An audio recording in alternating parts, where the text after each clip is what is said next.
अस्सलाम वालेकुम, hello and welcome. Iqbal international services से मोहम्मद इकबाल खान एडवोकेट। आज का जो हमारा लीगल लेक्चर है, if husband is not sexually attracted, अगर हस्बैंड सेक्सुअली अट्रैक्टेड नहीं है बीवी के लिए, तो बीवी क्या कर सकती है, उसके क्या कॉन्सिक्वेंसेस हो सकते हैं। अगर खामन सेक्स में इंटरेस्ट नहीं लेता, सेक्सुअली अट्रैक्शन नहीं देता अपनी वाइफ को,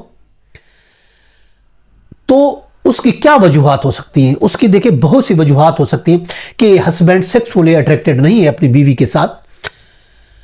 देखिए अट्रैक्शन एक नेचुरली चीज है, याद रखें। Attraction naturally waxes and wine between the partners through out the period of the marriage. ये जरूरी है कि उसमें अट्रैक्शन होनी चाहिए, लेकिन इसका मतलब ये भी नहीं है कि अगर हस्बैंड सेक्सुअल अट्रैक्टेड नहीं है तो हस्बैंड एंड वाइफ का रिश्ता खत्म हो जाता है।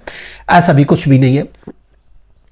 अब देखिए उसमें बहुत सी वजूहात हो सकती है जिसकी वजह से हस्बैंड सेक्सुअली तौर पर अट्रैक्ट नहीं करता और उसकी सेक्स ड्राइव में कमी हो जाती है। उसमें बहुत सी वजूहात हो सकती है। इसकी तरफ तवज्जो देना, इसकी तरफ इन चीज़ों को जानना भी बहुत ज़रूरी है।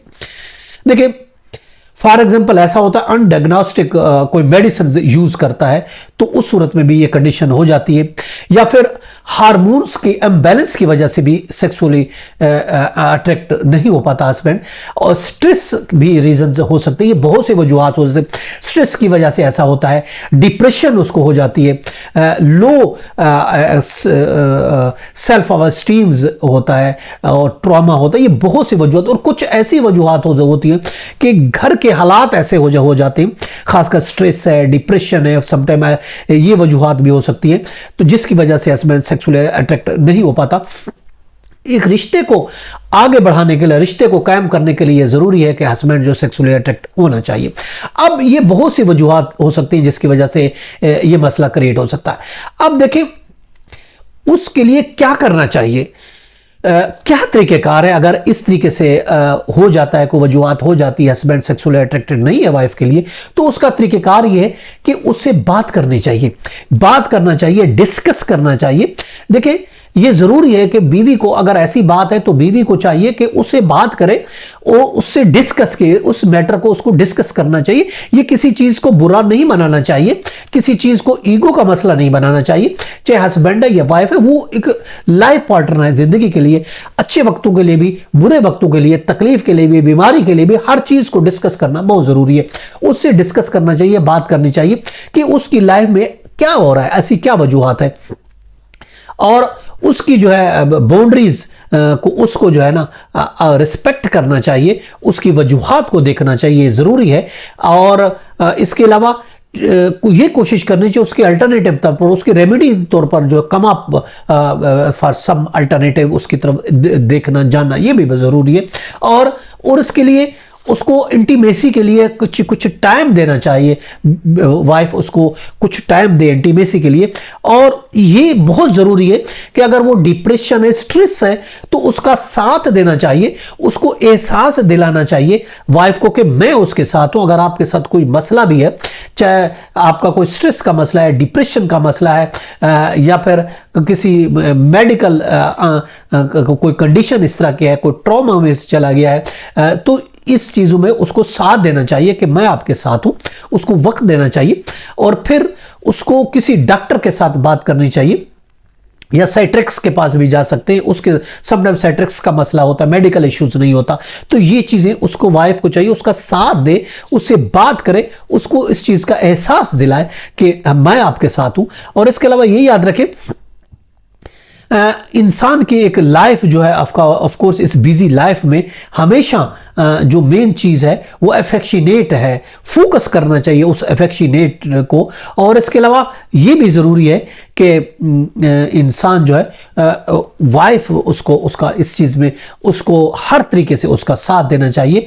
और अब टाइम ज़्यादा से ज़्यादा अपने पार्टनर के साथ ऑफ कोर्स टाइम स्पेंड करना चाहिए, ये बहुत ज़रूरी है। अदरवाइज आप देखें, अगर सेक्स लाइफ मैरिज है तो ये ब्रोकन हो जाएगी, इसका रिजल्ट एंड में जो होता है वो ब्रोकन हो जाता है। तो किसी को अपने आप को इन्फीरियर, अपने आप को